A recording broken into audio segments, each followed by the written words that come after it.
Praise the lord. పరిశుద్ధ తండ్రి ఈరోజు మాట్లాడుతున్నాడు. నీవు దిగంబరంగానే వచ్చినావు, నువ్వు వెళ్ళేటప్పుడు దిగంబరంగానే వెళ్ళిపోతావు.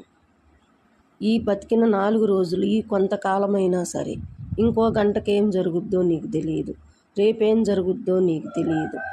ఈ కొద్ది రోజులైనా నీ కుటుంబము, నీ బిడ్డలు, నీ భర్త బాగుండాలంటే ప్రతి క్షణము దేవుని కాపుదల అవసరం. ఈ కలికాలంలో ఈ జరిగే యాక్సిడెంట్లు, విషసర్పాల బారి నుంచి, పొలాల్లో తిరిగేటప్పుడు కానీ, రోడ్ల మీద మనం ప్రయాణం చేసేటప్పుడు కానీ, ఈ కలికాలంలో రోజుకి ఎంతోమంది ఎన్నో యాక్సిడెంట్లు జరిగి పిట్టల వలె రాలిపోతున్నారు. ఈ కలికాలంలో తండ్రి కాపుదల ఎంతో అవసరం మనకి. ప్రతి క్షణము తండ్రి వైపు చూస్తూ, తండ్రిని బ్రతిమిలాడుకొనుసు మనము ప్రతి చేసే పనిలో తండ్రిని మనము సహాయం అడుగుతూ బతకాలి.